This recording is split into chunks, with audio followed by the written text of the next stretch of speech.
Hello, kasower! So, sasagutin ko lang kasi merong mga nagtatanong paano daw ang computation sa paggawa ng pleated curtain. Okay? So, ito yung example ko, yung ginawa ko. Pwede yan pahabain. Okay? So, ang i-compute natin kung ilan ba yung mga nakatiklop-tiklop dyan. Okay? So, ganito yon. So, meron ako ditong hinandang pan paper na may guhit. So, example, ito yung bintana mo ha. Sukatin mo na kung hanggang saan. Umpisa hanggang dulo ng paglalagyan mo ng kortina. So, halimbawa, ito yung lapad. Ito naman yung haba. Ang pag-uusapan natin ngayon ay yung lapad. Halimbawa, ang kabuoang lapad ng kortina mo ay 50 inches. Okay? Example, 50 inches. Ngayon, magde-decide ka ngayon kung gaano kalalaking distansya yung mga pleats mo. So, halimbawa, 5 inches, o ganito kalaking distansya ng mga pleats. So, yung 50 divided by 5 equals 10. Okay? So, sa 10 na yan, magdadagdag ka pa ng isa. Explain ko kung bakit ka magdagdag ng isa ha. Plus 1 equals 11. 11. Okay? So, bakit 11? Kasi tingnan natin. Dito sa tape measure ha. Oh. Hanggang 50 tayo bibilang. Okay? Sa tigpa 5. O, dito ka mag-umpisa. 1. Dito sa umpisa, meron ka na eh.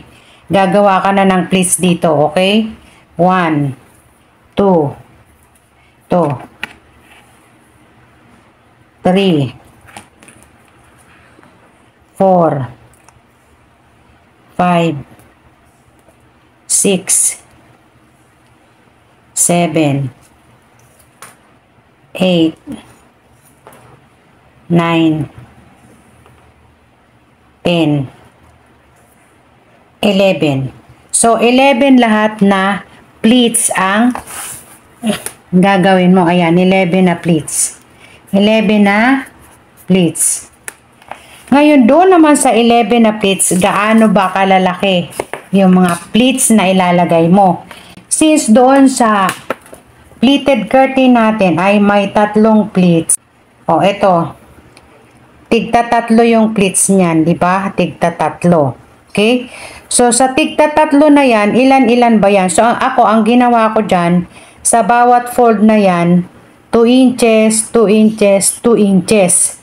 So, ang kabuuan na yan na pleats ay 6 inches lahat yan. Yang 3 na yan, tag to 2 inches yan. Okay? Yung kasi, yung 2 inches, pag finold mo, 1 inch na ang laki niyan. Okay? So, dito, dahil tag si 6 inches yung mga pleats, yung 3 pleats, yung 11, i-times mo sa 6 inches. So, magiging 66 inches yan. Inches. Okay? 66 inches. So, yung 66 inches at saka yung 50, i-plus mo siya ngayon. 50. So, ilan ito? 6, 11. So, 116 inches lahat. 116 inches. Yung 116 inches, divide mo sa 36. Kasi, di ba, yung yard ay 36. So, 36, gamit na tayo ng calculator para madali.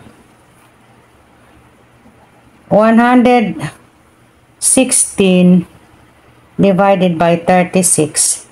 So, nangangailangan ka ng 3 1/4. 3 1/4. Sa gawin na natin 3 1/4 yan. 3 1/4 inches. Or pwedeng 3 1/2. Okay?